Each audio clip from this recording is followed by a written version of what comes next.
I'd like to thank everybody for being here to participate in our 5th annual literary conference. The Escape Artists Negotiating Space and Place in Troubled Times. EGSA is quite excited to bring highly esteemed Dr. Heather Hauser today, to talk to you today, whose talk, Visualizing Extinction for Fragmented Survival, promises to be both exciting and thought-provoking. First up, as chairs, Vince, who was just right here, there he is, and myself, Jeff, if you guys, everybody pretty much knows me, so that's fine. We're both PhD students in English department, but we'd like to thank our many sponsors starting off that made the event possible: the English department, College of Liberal Arts, Student Congress, first year writing program, Honors College, Women's and Gender Study, and the Writing Center. And a special thanks to Yael in the office because she did everything corporate for us that we were not comfortable doing. So Dr. Hauser comes to us from UT Austin, where she is an associate professor of English and teaches on contemporary literature, the environmental humanities, and science, technology, and culture. Dr. Hauser received both her MA and PhD from Stanford. Her first book, Eco-Sickness in Contemporary U.S. Fiction, Environment and Affect, was shortlisted for the British Society for Literature and Science in 2014 and won the book prize for the Association for the Study of Arts in the Present,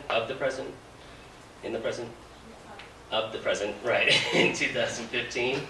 She's published widely on aesthetics, information technology, and environmental consciousness in many peer-reviewed journals, and is currently working on 2 new book manuscripts: Environmental Culture of the Infowhelm, which is still in preparation, and The Architecture of Ideas, a Reader, which is presently under consideration for publication. Dr. Hauser's innovative and inspirational work fits our theme today perfectly, and we feel quite fortunate to have her here. Her views on literature echoed our own while we were creating this conference, for, as she states, fiction, or literature more general, extends the invitation to read its stories out into the world. It opens channels to the talk between policy and psychology, aesthetics and activism, education and ethics, and data and doxa that positive interventions demand. Thus, literature and/or fiction should not be considered as an escape, for without these open channels, changing the way in which we envision and interact in a more than human world, or rescaping through positive interventions, would not be possible. So without further ado, Vince and I would like to thank and introduce you all to Dr. Heather Hauser.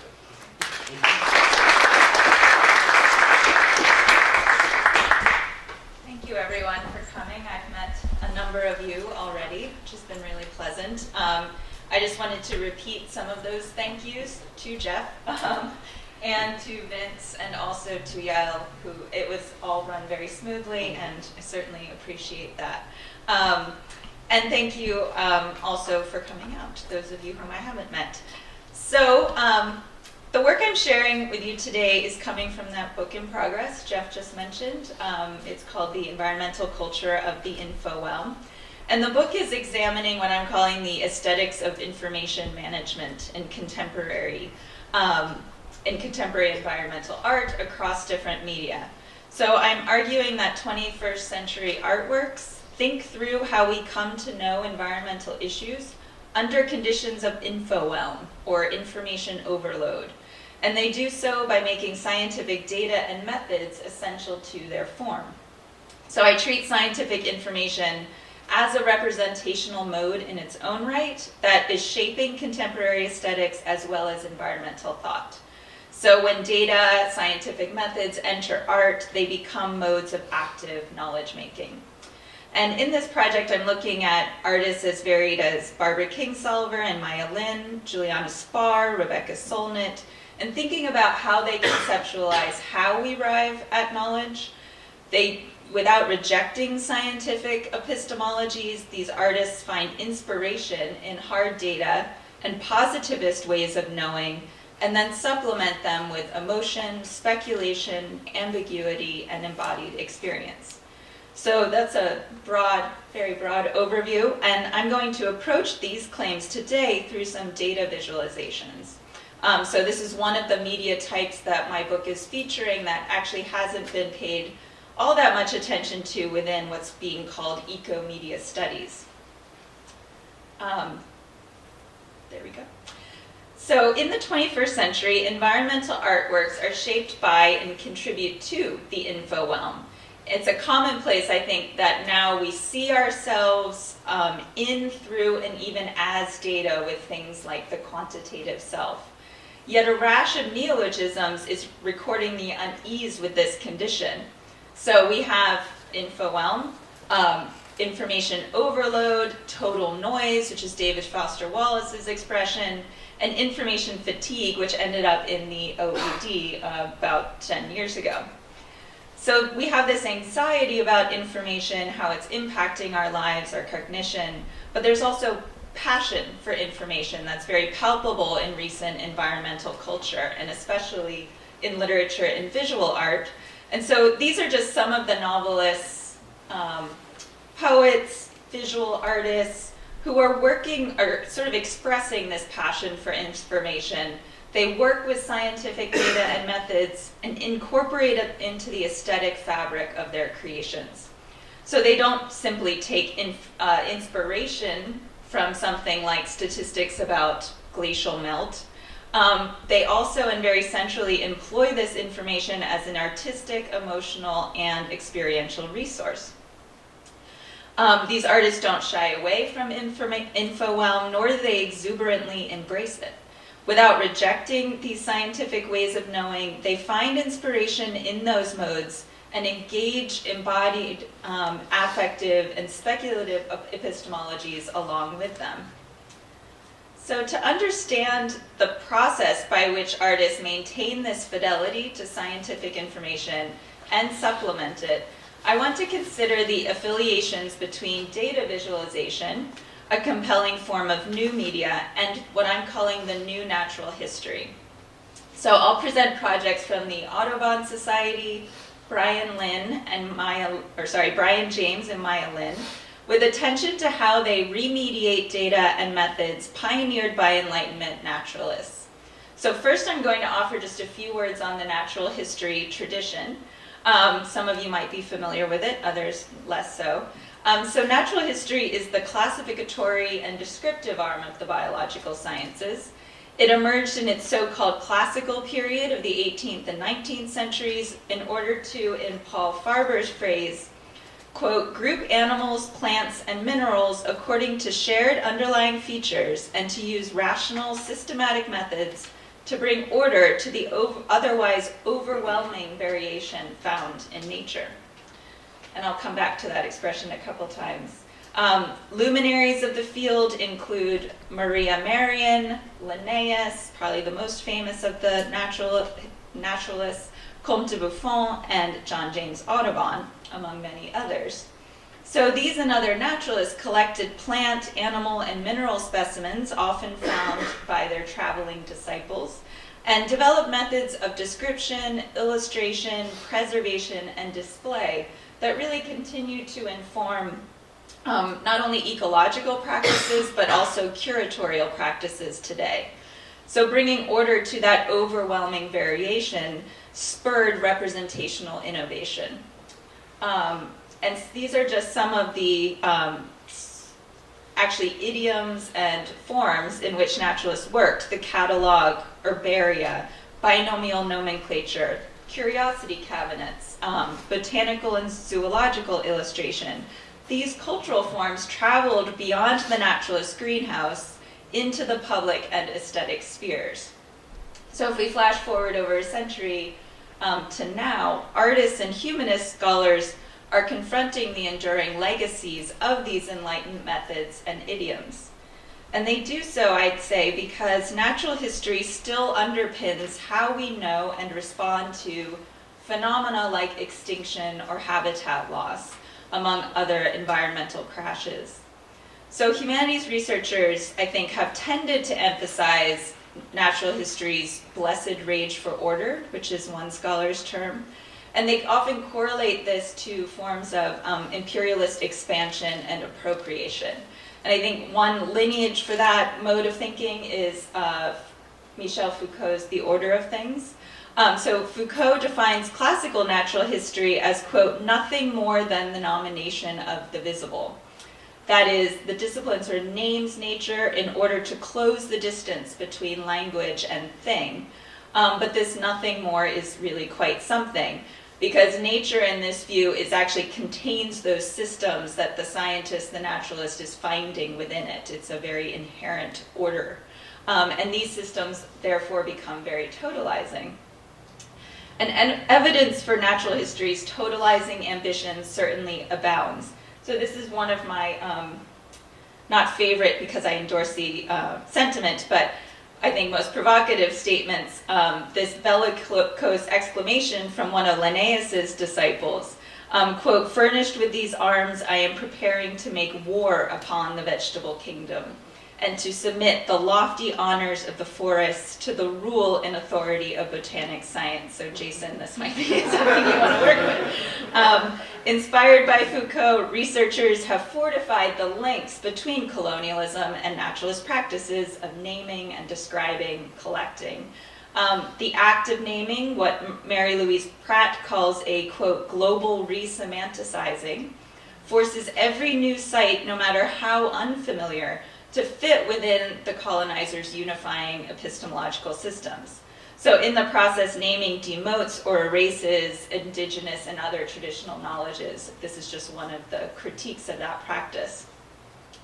And so I just wanted to provide this as a little bit of a background that I'm really schematizing, because I think this idea, the domination thesis, actually dominates these conversations about natural history within the humanities. And it's a premise for my readings of new natural history that contemporary artists are actually doing their work in the shadow of this thesis. And so if the long history of naturalism casts a long shadow over 21st century artists, so too do other recent environmental and techno-scientific developments. One framework I wanted to put forward today is it's what's called the declensionist narrative. These are narratives of the death or the end of nature as a domain unshaped by human agency. And these are just some of the books whose titles themselves express this idea. So climate change, pervasive toxicity, altered migration patterns, these are just some of the crises that fuel this idea of declensionism. The end of nature topos then joins many other concurrent conditions that I'm saying inform new natural history. One of these I've already mentioned, most broadly, the info realm. So info explosion is engulfing artists just as it does us. Maybe some of us who are tempted to look at our phones right now. The new naturalists experience that explosion of information very poignantly, both as media consumers and environmental citizens. A second context for new natural history is bioscientific. So genetic technologies, synthetic biology continue to stretch the idea of the concept of the natural, producing chimeras, as they're often called, that confound our schemas for distinguishing animal from animal from vegetable, even organic from inorganic.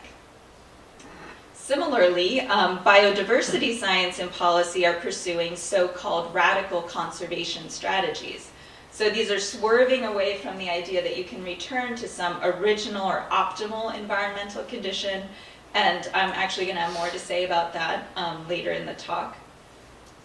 And the final context for these in which these new natural history artists are working is what I'm calling an ecological economy of deficit. So if classical naturalists perfected their techniques in response to a sense of abundance, that sense of an overwhelming variation, the new naturalist comes on the scene at a time of extinction. So even accounting for recently identified species and the huge gaps that exist in the species record, there's no doubt that the sixth mass extinction is underway. Just a few months ago, I heard a statistic from World Wildlife Fund that 58%, there's been a 58% decline in overall numbers of fish, mammals, birds, and reptiles in the past 40 or so years, in the lifetime of many in the room, I think. So this ecological economy of deficit spurs updated strategies of classification and representation that have to account for non-presence, for the unknown, and for the uncertain. The imaginative and speculative arts, I argue, are ideally poised to invent and innovate these strategies. So I'm going to zero in on 3 data visualization projects that are registering this ecological deficit by remediating natural history. And I use that term in line with Jay Bolter and Richard Grusin's theory. These projects are moving from one medium of representation into another and also traversing many centuries of thought. So the first visualization will be a scatter plot graph for the Audubon Society's 2013 annual report. I'll then turn to an interactive digital project by an independent designer named Brian James. And then finally look at architect and designer Maya Lin's multimedia memorial, which is called What is Missing. So akin to other new naturalist artworks, these visualizations revive natural history not out of nostalgic yearning for the past, but as a way of expressing the ongoing grief incited by species threat and loss.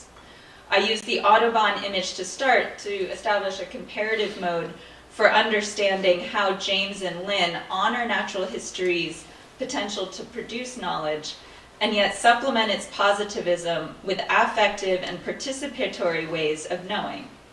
In doing so, these designers show the grief work that's at the heart of environmental experience and the biodiversity sciences. So I begin with Audubon's visualization because the organization has actually attained an iconic status in no small part because of its naturalist legacy and the visual imprint that's left on environmentalism. So many of us are probably familiar with John James Audubon's paintings, which inspired the organization's founding, and the illustrator continues to get hagiographic treatment on its website if you go there. The Audubon Group is known for the media of illustration, such as watercolors and pastels, and its bird guides continue this investment in attempting mimetic representation of singular species. The group then added photography to its portfolio in the 20th century, and their investments now are falling within the domain of digital visualization. So the evolution of Audubon's representational investments actually tracks with trends within art history as well. And with this, this is the visualization that's on the cover of their 2013 annual report. And the cover's visual rhetoric broadcasts Audubon's latest ventures in social media, bigger data, citizen or crowd science, and mapping and sensing technologies, which are really featured within the report itself. So for the design, it was an Italian firm called Accurat. They created this scatter plot display to visualize information about Audubon's famous Christmas bird count. So every Christmas, individuals around the country are encouraged to go out and count the number of bird species that they find in their neighborhoods. So this collects that data from 1900 to 2013, as well as the change in that number over time. So the bottom x-axis here is indicating the year of the count. The top axis is actually the ordinal number, so the 5th year, the 10th year. And the y-axis here shows the number, or is indicating the number of participating field observers. So the icons themselves indicate the average number of bird species, where they were counted, and whether those numbers have increased or decreased. And that's communicated by the shape and the color. So yellow and red indicate a decrease in the number of species. Blues indicate an increase. The scatter plot, I think, is a familiar form of what's called static visualization. But here, the shape and layout of the icons are performing a lot of rhetorical labor.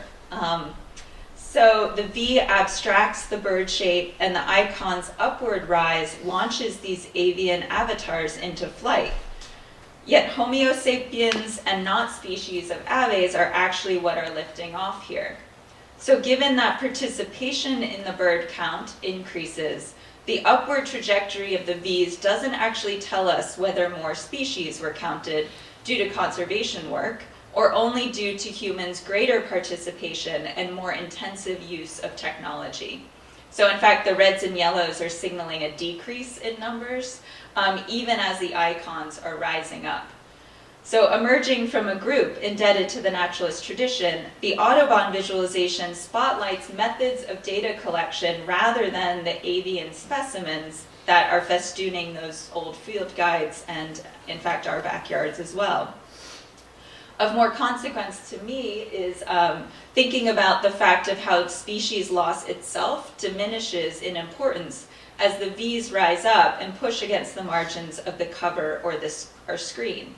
So we see an ethos of optimism at work here, which really conforms with the tone of that annual report genre. You don't want that to be a downer if you can avoid it.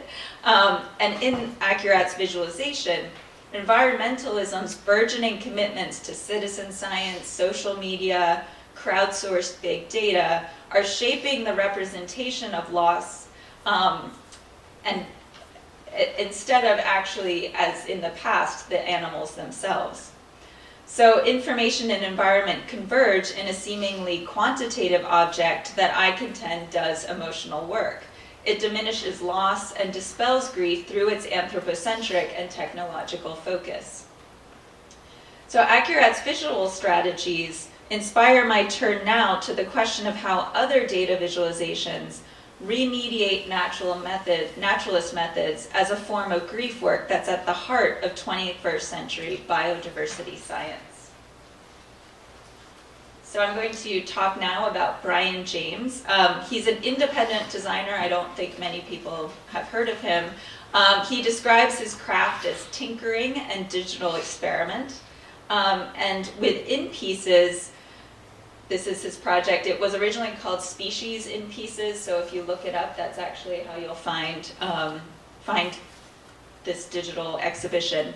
He calls it, on the splash screen, quote, an interactive exhibition celebrating evolutionary distinction.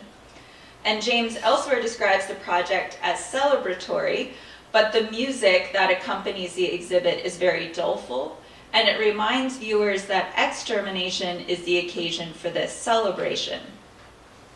Once we're invited to explore the exhibition and click through, users begin at piece 1, a helmeted hornbill, and then you cycle through 30 species that, in his language, face a fragmented survival. And so whether the creature is the hornbill, or an African penguin, a diademed sifaka, or Wallace's birdwing, the same 30 triangular pieces compose the image. So it's only the piece's orientation and colors vary, and he explains this like algorithmically and geometrically on one of the pages. On each animal display, there is a link to what's the threat, and that will take you to a display that actually puts users in mind, I think, more of a natural history museum with its captions and educational components. So this link takes you to open source data on the creature's scientific name, its geographical range, its unique characteristics, and then those sources of threat, and videos, photographs, all sorts of media on the animal and conservation projects. So this sort of evokes the Natural History Museum, but updated for computing and even mobile platforms, instead of those monumental destinations of school field trips. Now, in addition to those sort of nods to practices of collecting and classifying and displaying species, what particularly interests me here, and that I'll talk about in this section, are the more subtle ways that In Pieces actually remediates natural history on the screen. So these ways include, that was the What's the Threat display. So some of the more subtle ways that In Pieces is working with natural history are through processes of selection, abstraction, fragmentation, and reconstitution. So to elaborate on how James is remediating naturalism through these practices, I wanted to say more about the visualization's debt to biodiversity science. So Brian James, the designer, is curating a very deliberately narrow subset of threatened animals. You know, he only chooses 30 species pieces, and I'm sure the euphony there inspired the name of his title. So how do you choose from among the thousands of possible threatened species? James's governing metric for selection is distinctiveness, and this is a metric he derives from the Edge of Existence program at the Zoological Society in London. So in order to receive conservation priority in the EDGE program, a creature must be, quote, evolutionarily distinct and globally endangered. And adjectives such as the unique, the wonderful, unusual, irreplaceable, interesting, like dominate all of the rhetoric of this EDGE organization. Now, these descriptors are referencing more than the creature's staggering visual characteristics. More importantly for them, distinctiveness connotes genetic and behavioral uniqueness, say having few close relatives on a phylogenetic tree. So the interest of a species becomes both very empirical and very subjective or emotional. And scholarship on biodiversity science sort of confirms this allegiance between emotional and ecological interest. So information theorist Jeffrey Bowker, among others, shows that taxonomists and biodiversity scientists tend to study organisms that are intriguingly exotic, or that are easy to study, that are already studied, and or are ripe for profit of some kind. So these selection principles then initiate a feedback loop in which attention begets attention and neglect begets more neglect. So practices of selection, whether they're performed by a naturalist, a biodiversity scientist, or in this case, a new naturalist artist, bring together biology, aesthetics, emotion, and economics. Another way of understanding this confluence is through the idea of charisma. So conservation and other environmental groups often spotlight what are known as charismatic megafauna, things like whales, tigers, panthers, the ubiquitous polar bear. And this is because they stimulate the imagination, sympathy, they attract donations. And this has been critiqued by a number of environmental scholars. Charisma might feel like a nebulous category, something of the I know it when I see it variety. But there's a number of cultural geographers, anthropologists, and others who are trying to break down the meanings of charisma in conservation discourse. One of these is Jamie Lorimer, whom I'll talk about in a moment as well. And he notes that in addition to the physical features of the creature, we must take into account how visual and verbal media present those features, and how some people experience them through ecotourism or other encounters with animals. So James exhibits species that tend to be obscure, but his selections still reproduce the largely anthropocentric values that classify some species as charismatic. Carrying these values into a new natural history, James brings out the biopolitical cast of old naturalism as well as of new conservation. And just a few words on biopolitics for those who are less familiar with it. Very brief schematic again. In its most basic meaning, biopolitics is about setting aside some life for continuation and other life for degradation or even extinction in this case. So it's often referred to as making live and letting die, or with Foucault's phrase, taking charge of life. In Pieces, this visualization project demonstrates how biodiversity methods place non-human and not just human life within a biopolitical frame. James may not take charge of life by investing millions of dollars in a conservation project, but he manages life aesthetically through this visualization of species loss. James's acts of abstracting, standardizing, and then fragmenting these charismatic creatures rhyme with the biopolitical management of life. In Pieces abstracts and standardizes the bodies in its prized menagerie, into 30 fragments, much as Accurat, abstracted those bird species. And once abstracted, standardized, and fragmented, the species are, in James's words down here in the red box, available to, quote, being morphed, moved, and toyed with. So this language evokes both biopolitical management and the ecological transformations that are driving species loss itself. The phrase also places James's digital tinkering and experiment on a continuum with toying with ecosystems. But In Pieces, and I think this is crucial, doesn't just fragment these creatures' image. It then performs a fantasy of reconstitution through what I think of as an explode-on-click interactive feature. I'm not sure, I didn't test this part first. Oh no, did it work? No, it won't work on yours. Okay, well, that's fine. We will continue with the slideshow. So what happens is when you click on any component, say you click on this or this, all of the triangles break up into tiny shards. And so that's what I'm calling like this explode on click feature. And then when you exit that view, the small shards reconstitute themselves back into those triangular elements of the creature. So I'm thinking of this as the project encoding the logics of abstraction, standardization, and fragmentation that underlie natural history and biodiversity science. And yet, In Pieces' interactive feature wants to make fragmented life whole once again, if in a very altered form. Creatures whose environments and futures now lie in pieces due to pollution or climate change or habitat destruction, quote, and this is the language that James uses, unite together in an interactive exhibition. The digital domain shelters the threatened in a habitat that levels geographical and ecosystemic distinction, even as it's extolling the animal's distinctiveness. So we could see this wish fulfillment as a diversion from the messy work of biodiversity conservation. But today I want to propose reconstitution as a form of ecological invention, akin to what some are calling radical conservation.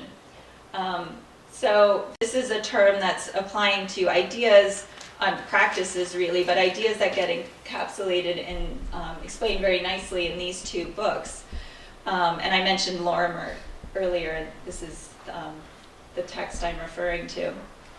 So Emma Maris's Rambunctious Garden and Lorimer's Wildlife in the Anthropocene are detailing future-oriented speculative forms of conservation for a post-wild world. Maris proposes that, quote, restoring the complex ecosystems we have destroyed may be at the moment just too hard. We can't get the magic back. The alternative is to restore to some notional and incompletely apprehended past, or not to do that, sorry, but to design or engineer for specific measurable goals. She explains further throughout the book that ecologists are creating what are known as novel or designer ecosystems. Oops. It's telling me I have a low battery. We'll see. I might get me through them. So she's thinking of novel and designer ecosystems that anticipate uncertain futures rather than try to yearn for or seek out an unattainable past. Unable to, quote, get the magic back, In Pieces designs an interactive virtual habitat that showcases uniqueness, but that's predicated upon similarity. And that is upon the fact that many species are facing precarious situations due to environmental decline. The visualization elicits feelings of loss, but contains those feelings through its methods of standardization and reconstitution. Inspired by naturalist idioms and methods, the project continues to promote curiosity about other than human beings. However, with restoration an obsolete ideal, the crucial destination for that curiosity is this virtually imagined and designed community. So though we might fault In Pieces for carrying viewers too far from the sources and scenes of species endangerment, I want to stress the project's contributions to environmental aesthetics.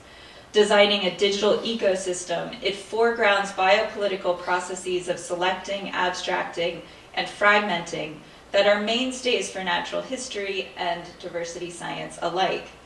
James's strategies reveal the history of and continuity between these two disciplines and time periods. The project then foregrounds the methods by which and idioms within which we have come to environmental knowledge. And so now I want to turn to the Maya Lin project. Many of us know her best from the Vietnam Veterans Memorial. Like James, she's visualizing absence by designing a virtual world out of a damaged one. In the process, she too deploys new naturalist strategies to mediate an ecological economy of deficit. Has anyone explored this project? What is missing? A few people. Much better known than James. I'm going to refer to it as WIM. But it was launched in 2010, and it's actually been rebooted 3 times, which is incredibly frustrating as a researcher. Any of you wanting to work on digital media, like, it's so ephemeral. Even this is going to endure, I think, for years, but it changes periodically. So it's described as a digital global memorial to the planet, and Lynn vows that this will be her last memorial of any kind, though a very enduring one. So its purview is vast and virtual. It's compassing, oh, I think we lost our power. It's compassing the planet's species, cultures, and environmental processes and experiences. Here, we can switch places. So as my final example of new naturalist, new media, WIM performs that quintessentially naturalist act of collecting. And it does so, I'm going to say, to hold nostalgia and melancholy in tension. Layering many media types, it reflects the multiplicity of data sources in today's biodiversity sciences in order to perform the persistence of grief. So WIM opens with splash screens that announce its aim to memorialize the disappearing and the disappeared. Those we know and those in its language, quote, we will never know. It also heralds its multimodality, so it incorporates audio and video, textual narrative, scientific data, historical maps and photographs. And with this really vast formal ambitions as well as activist ambitions, Lynn enlists a team of researchers, web designers, and video artists to create WIM, which is in contrast to James's more solitary project. In addition to being very multimodal and collaboratory, WIM is participatory. So it promotes what's called intergenerational memory by inviting users to add their own memories. And this is for that could be an image, it could be a story. And these are not just referring to, as in the other 2 projects, extinct species. It also includes things like deforestation. Thank you. Things like deforestation. Oh, and these are those splash screens I was just referring to. It also records, collects experiences of lost phenomena, like a starry night because of light pollution. So it has much broader ambitions, thoughts about what is lost. It also includes a manual for living, as they call it, so it is thinking beyond just memorialization to what kind of actions could result. So with its multimodal form, the icons have their own representational significance. And I should just say that each of these little areas, icons, refers to an element that will focus either on a story, provide you a timeline of the conservation history, or also there's disasters, various ecological disasters that they'll give you a little account of in different media forms. So these icons, when they're static, I can't get it to show on here, but they actually shimmer. So they resemble stars or motes of dust or even undersea plankton. And these icons will disperse and coalesce as you move between the initial view, which was laid out on a map, which is called view in place, and this, which is a timeline, and it's called view in time. So as you move between those views, the icons disperse and then recoalesce. And we can think of that sort of in similar to the ways that the shards sort of explode and reconstitute in James's project. And so when you go to, this is the kind of view you will see if you actually click on one of those icons. In this case, it's a more historical note. So a hymn to the Nile, a hymn to the river, that's collected in this source cited down below. So in my reading, those myriad motes that will shimmer and move around, they evoke the infowhelm. More specifically, they visualize the data profusion that's part and parcel of the technologically media memory practices of conservation science. And this is a term I'm taking from Jeffrey Bowker. So databases of extinct and threatened species are vital memory practices for conservation and other environmental work, much as herbaria and those other collections were for classical natural history. So databases have this patina of comprehensiveness, but they can never fulfill what Bowker calls the panoptical dream of completely mapping species data. Instead, they exemplify what he calls the data diversity at the heart of biodiversity science. So this concept of data diversity captures how myriad, partially overlapping, incommensurate data proliferate across the disciplines studying biodiversity. And they produce a situation he describes where, quote, it's triangulation all the way down. So there are no standard metrics, even of time scale or field sample size, across these different disciplines thinking about biodiversity. So this is, as you might imagine, very frustrating for ecology, but data diversity is very productive for visualization aesthetics. The icons that are shimmering in WIM announce that information situation.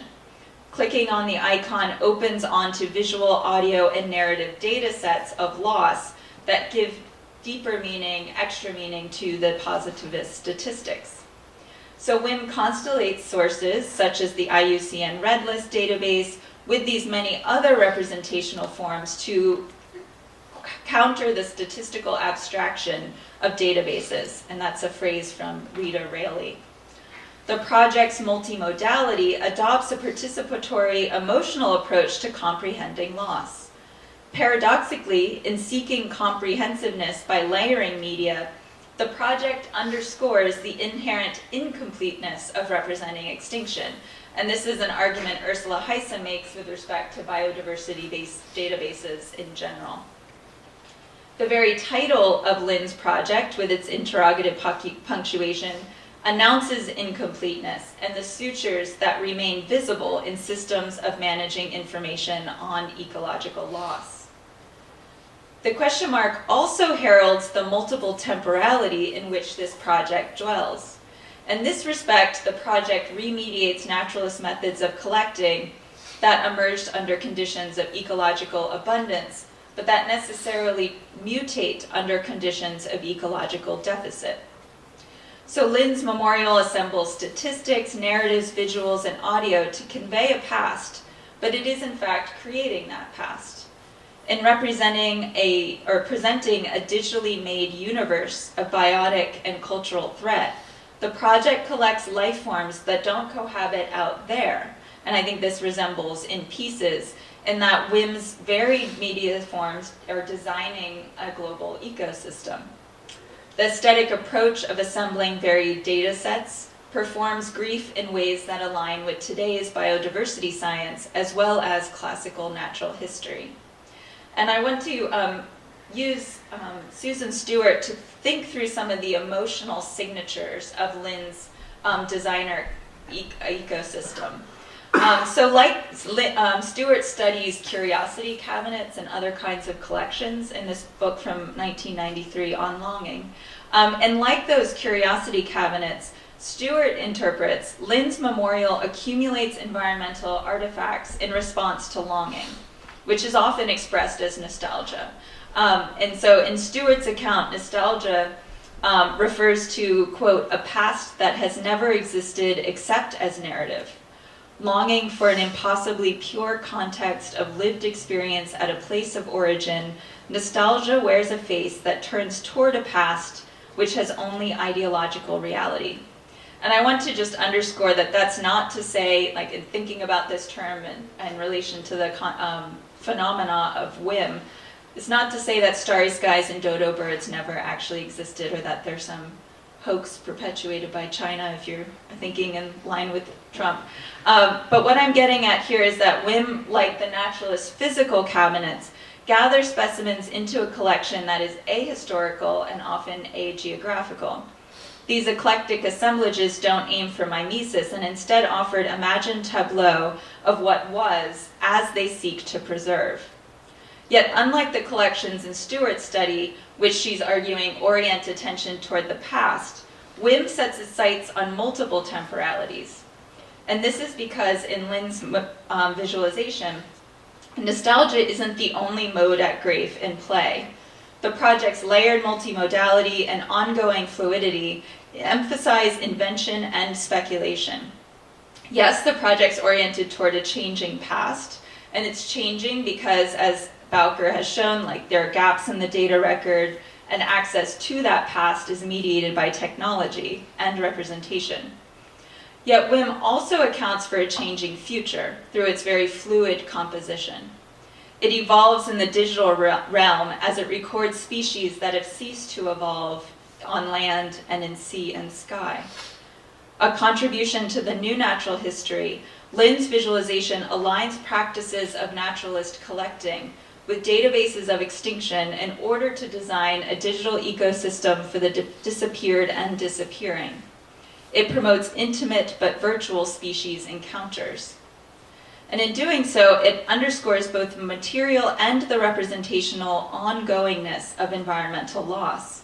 And I think that this ongoingness bends the project toward melancholy, if we think of that in line with Freud's phrase, melancholy, quote, behaves like an open wound. Yet the visualization's impulse toward continual and multimedia collection belies nostalgic purposes. If theories of environmental griefs, such as Kate Sandilands, have contrasted nostalgia and melancholy, whim actually wants us to hold those two things together in suspension in order to activate the many temporalities of loss that are inscribed in both classical natural history and current biodiversity practices. So to wrap up my readings of In Pieces and Whim, we might say they are Janus face. One face looks back to adapt the knowledge-making procedures of Enlightenment science, and another looks forward and reimagines natural history as an act of inventing for uncertain futures. These visualizations don't only track so-called old science through new media, they also track the emotional imprint of scientific information and of enduring ways of producing environmental knowledge. And I'm going to skip most of my concluding bit here, except to say that this temporal orientation, I think, has a way of aligning digital media and environmental humanities through the idea that we are not having a futurist orientation, we're just going to wipe away everything from the past, but actually proposing that the future is only salvageable by refracting the past through new media. I'll end there. Thank you.